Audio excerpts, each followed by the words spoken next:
नमस्कार।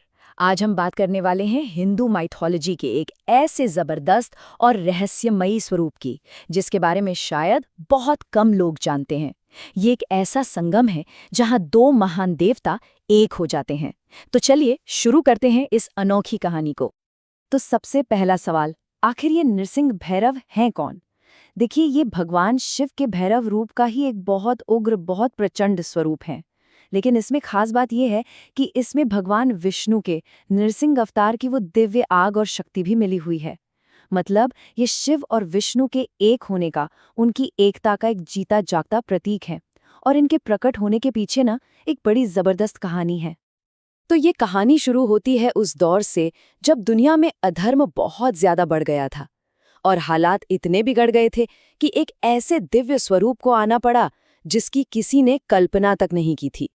हाँ, तो इस कहानी का जो विलन है उसका नाम है कृच्छासुर। ये एक बहुत बड़ा अधर्मी था, दैत्यों का उपासक, और इसकी इच्छाओं का, इसकी महत्वाकांक्षाओं का कोई अंत नहीं था। अब उसे बनना था अजय, मतलब जिसे कोई हरा ना सके। तो इसके लिए उसने की बहुत ही कठोर तपस्या। और जानते हैं क्या हुआ? उसे एक ऐसा वरदान मिला जो उसे लगभग लगभग अमर ही बना देता था। ये जो वरदान था ना, यही सबसे दिलचस्प चीज है। बड़ा कॉम्प्लिकेटेड था। ब्रह्मा जी से उसे वरदान मिला कि, ध्यान से सुनिएगा, मेरी मौत ना किसी देवता के हाथों होगी, ना दानव के, ना इंसान के, और ना ही किसी जानवर के। इतना ही नहीं, कोई भी हथियार, कोई भी अस्त्र शस्त्र उसे छू भी नहीं सकता था। मतलब उसने हर तरफ से खुद को सेफ कर लिया था, ऐसा उसे लगा। और फिर वही हुआ जो अक्सर होता है, जब बेहिसाब ताकत हाथ में आती है तो साथ में आता है बेहिसाब घमंड। कृच्छासुर ने अपने इसी वरदान के दम पर तीनों लोकों में आतंक मचाना शुरू कर दिया। हर तरफ बस त्राही माम मच गया था।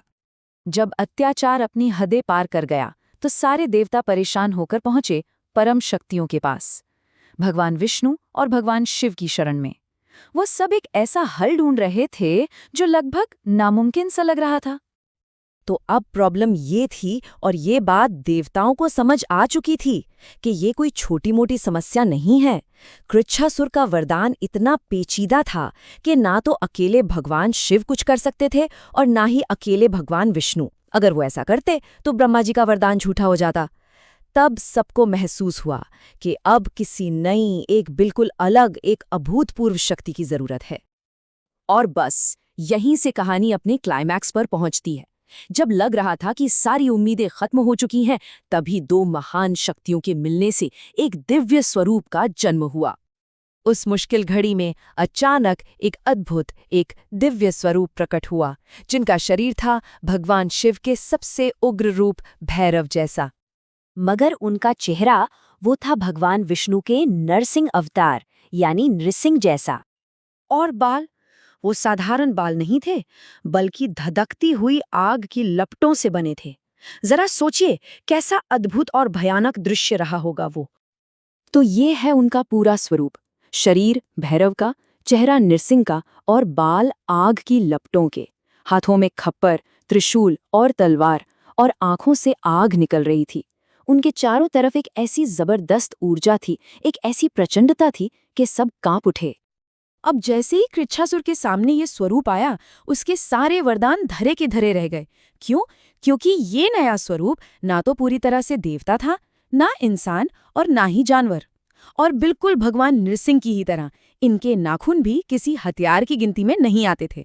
ये था उस वरदान का एक दिव्य तोड़। और बस फिर क्या था?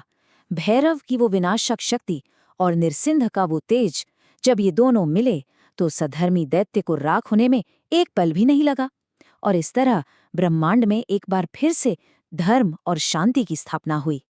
कृच्छासुर का तो अंत हो गया, पर इस अद्भुत स्वरूप की कहानी यहाँ खत्म नहीं होती। ये तो थी पौराणिक कथा, लेकिन आज के समय में भी नृसिंह भैरव की पूजा का एक खास महत्व है। तो चलिए अब ये जानते हैं कि आज के दौर में इस स्वरूप की उपासना क्यों इतनी महत्वपूर्ण मानी जाती है। जो लोग नृसिंह भैरव की उपासना करते हैं, उन्हें कई तरह के फायदे मिलते हैं। ऐसा माना जाता है कि इनकी पूजा से हर तरह का डर और जीवन में आने वाली रुकावटें दूर हो जाती हैं। ये शत्रुओं का नाश करते हैं, हर तरह की नेगेटिव एनर्जी को खत्म करते हैं, यहाँ तक कि तांत्रिक बाधाओं को भी। ये घर परिवार के लिए एक शील्ड की तरह काम करते हैं, एक सुरक्षा कवच। इनकी पूजा से हिम्मत और पॉजिटिव एनर्जी भी बढ़ती है। कुल मिलाकर ये एक बहुत ही शक्तिशाली आध्यात्मिक रक्षा कवच है। हाँ, एक बात और, इस स्वरूप की पूजा हर जगह नहीं होती, मतलब बहुत आम नहीं है। अक्सर इसे काफी गोपनीय तरीके से किया जाता है। भारत में कुछ बहुत पुराने तांत्रिक और शैव केंद्र हैं, जैसे कि काशी, उज्जैन, कटक, और दक्षिण भारत में भी कुछ खास नृसिंह केंद्र हैं। बस इन्हीं जगहों पर आज भी इनकी उपासना की जाती है। तो आखिर में ये एक सवाल हमारे मन में छोड़ जाती है ये कथा। शिव और विष्णु का ये मिला जुला रूप हमें दिव्यता के बारे में क्या सिखाता है, और बड़ी से बड़ी मुश्किलों के हल के बारे में क्या बताता है? शायद यही कि जब कोई चुनौती नामुमकिन लगने लगे तो उसका हल अक्सर वहां मिलता है जहां दो बिल्कुल अलग दिखने वाली ताकतें एक हो जाती हैं।